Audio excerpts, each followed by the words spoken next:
আলহামদুলিল্লাহি ওয়াহদাহু লা শারীকা লাহ ওয়াসসালাতু ওয়াসসালামু আলা মান লা নাবিয়্যা বা'দাহ আম্মা বা'দ। আহলুস সুন্নাহ ওয়াল জামাতের আকীদা হলো খায়ের ও শার সবকা পয়দা করনে ওয়ালা আল্লাহ হাই, অর্থাৎ বান্দার জন্য কল্যাণকর অকল্যাণকর সব কিছুর সৃষ্টিকারী একমাত্র আল্লাহ তাআলা। পূর্ববর্তী জামানার কিছু মানুষের মতাদর্শ এমন ছিল, অকল্যাণকর কাজগুলো যেহেতু ভালো নয়, এজন্য এগুলোর নিসবত এগুলোর সম্বন্ধ আল্লাহর দিকে করাকে তারা মুনাসেব মনে করতো না। তারা বলতো যে এই অকল্যাণকর এবং অনিষ্টকর কাজগুলো মূলত শয়তানের তৈরি, শয়তান এগুলোর প্রণেতা সৃষ্টিকারী। আল্লাহ সুবহানাহু ওয়া তাআলা শুধুমাত্র খায়ের বা কল্যাণকর কাজগুলোই সৃষ্টিকারী। কিন্তু তাদের এই আকীদা ও বিশ্বাস নিতান্তই গলত এবং ভ্রান্ত। কেননা বাস্তবতা হলো সমস্ত কিছু সৃষ্টিকারী এক আল্লাহ সুবহানাহু ওয়া তাআলা। এজন্য সহিহ আকীদা ও বিশ্বাস এটাই যে খায়ের হোক, কল্যাণকর হোক অথবা শার হোক, অকল্যাণকর হোক, সব কিছুর পয়দা করনেওয়ালা একমাত্র আল্লাহ তাআলা। কল্যাণকর বিষয়গুলো আল্লাহ তাআলার সৃষ্টি, বান্দার জন্য অকল্যাণকর বিষয়গুলো আল্লাহ তাআলারই সৃষ্টি। আল্লাহ তাআলা ব্যতীত আর কেউ খালেক বা সৃষ্টিকারী নেই। যদি আমরা পূর্ববর্তী জামানার মানুষের আকীদাকে লালন করি, বিশ্বাস করি, তাহলে আমাদের ঈমান থাকবে না। কেননা পূর্ববর্তী জামানার মানুষের আকীদা ছিল যে আল্লাহ সুবহানাহু ওয়া তাআলা যেমনিভাবে খায়ের সৃষ্টিকারী, ঠিক তেমনিভাবে শারের সৃষ্টিকারী শয়তান। তখন সিফাতে খলকের মধ্যে সৃষ্টি করার গুণে তারা শয়তানকে আল্লাহ তাআলার সাথে শরিক করে ফেলতো, শয়তানকে আল্লাহর সাথে শিরিক করত। এজন্য মূলত শিরিক করা চূড়ান্ত হারাম কাজ। আল্লাহ সুবহানাহু ওয়া তাআলা এই শিরিক থেকে পবিত্র। আল্লাহ সুবহানাহু ওয়া তাআলা যেমনিভাবে রব্বুল আলামিন, সমস্ত জগতের একমাত্র প্রতিপালক, ঠিক তেমনিভাবে খালিকু কুল্লি শাইইন ফিদ দুনিয়া ওয়াল আখিরাহ, দুনিয়া আখিরাতের সমস্ত কিছুর সৃষ্টিকারী একমাত্র আল্লাহ তাআলা। এখন প্রশ্ন হলো, বান্দাকে যে সওয়াব দেওয়া হয় অথবা শাস্তি দেওয়া হয়, তাহলে এর কারণ কি? এর মূলত কারণ হলো, বান্দাকে যে সওয়াব দেওয়া হয় এবং শাস্তি দেওয়া হয়, এটা বান্দার কৃতকর্ম এবং কৃতকর্মের ফলাফল মাত্র। বান্দাকে আল্লাহ সুবহানাহু ওয়া তাআলা ইখতিয়ার দিয়েছেন, ইচ্ছাধিকার শক্তি দিয়েছেন। বান্দা চাইলে ভালো কাজও করতে পারে, বান্দা চাইলে মন্দ কাজও করতে পারে। যদি ভালো কাজ করে তাহলে আল্লাহর পক্ষ থেকে তাকে নেকি দেওয়া হয়, সওয়াব দেওয়া হয়, প্রতিদান দেওয়া হয়। আর যদি বান্দা আল্লাহ তাআলার ইখতিয়ার দেওয়া পরেও সে গুনাহের কাজকে অবলম্বন করে, নেকির কাজকে পরিত্যাগ করে গুনাহকে অবলম্বন করে, অনিষ্ট কাজ সম্পাদন করে, তাহলে এমত ব্যক্তিকে অবশ্যই আল্লাহ পাক রব্বুল আলামিন শাস্তি প্রদান করবেন। এটাই আল্লাহ সুবহানাহু ওয়া তাআলার বিধান। কেননা সে ব্যক্তি নিজের ইচ্ছায় সে গুনাহের কাজ করেছে, যেমনিভাবে সে নিজের ইচ্ছায় সওয়াবের কাজ করে।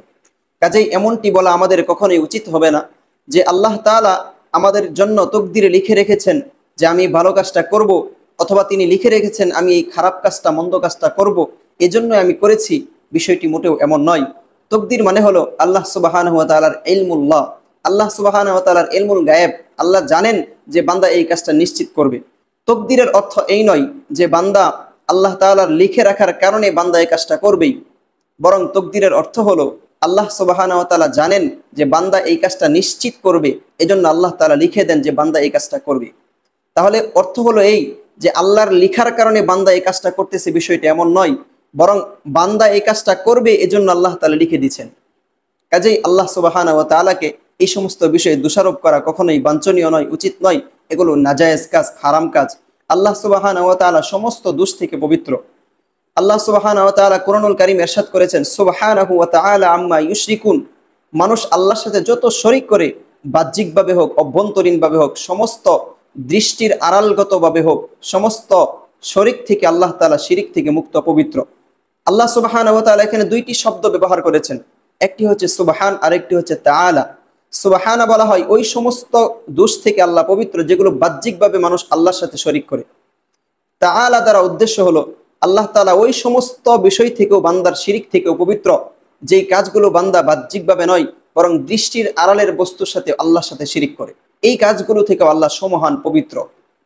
এজন্য আল্লাহ তাআলা বলেছেন সুবহানাহু ওয়া তাআলা আম্মা ইউশরিকুন।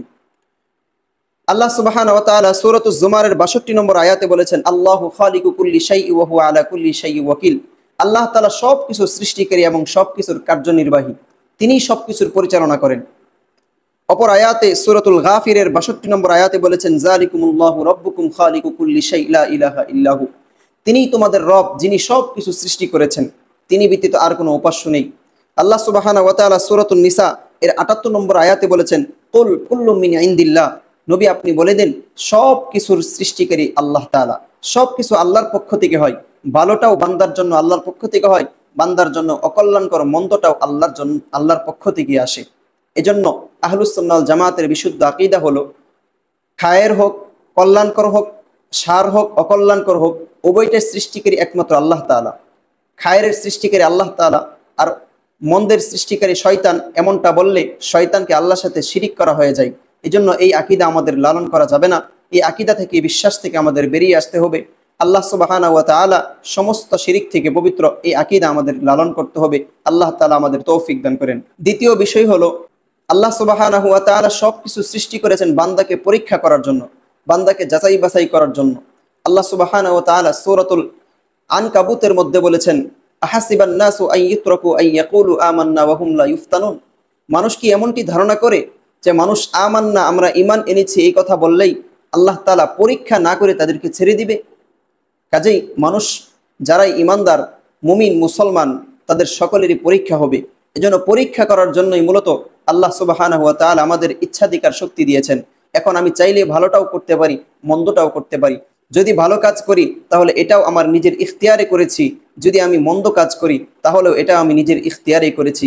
এর দোষারোপ আল্লাহ তাআলার দিকে করা যাবে না। তবে হ্যাঁ, আমাদের এই বিশ্বাস রাখতে হবে যে ভালো কাজগুলো আল্লাহ পাক রব্বুল আলামিনের পক্ষ থেকে, তরফ থেকে করার প্রতি বান্দাকে হেদায়েত করা হয়।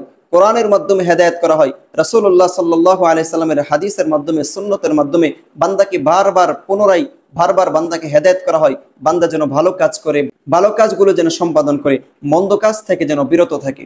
এজন্য ভালো কাজে আল্লাহ সুবহানাহু ওয়া তাআলা সন্তুষ্ট হন, আর মন্দ কাজে আল্লাহ সুবহানাহু ওয়া তাআলা অসন্তুষ্ট হন।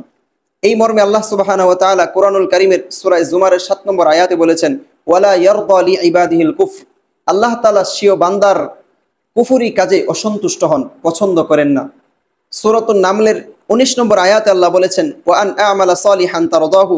একই আয়াত সূরাতুল আহকাফের ১৫ নম্বর আয়াতে বলেছেন, ওয়া আন আমালা সালিহান তারদাহু। এর অর্থ হলো আমি আল্লাহর কাছে তৌফিক চাচ্ছি, আন আমালা সালিহা, যেন আমি নেক কাজ করতে পারি, এমন নেক কাজ, তারদাহু, যে নেক কাজে আল্লাহ সন্তুষ্ট হন।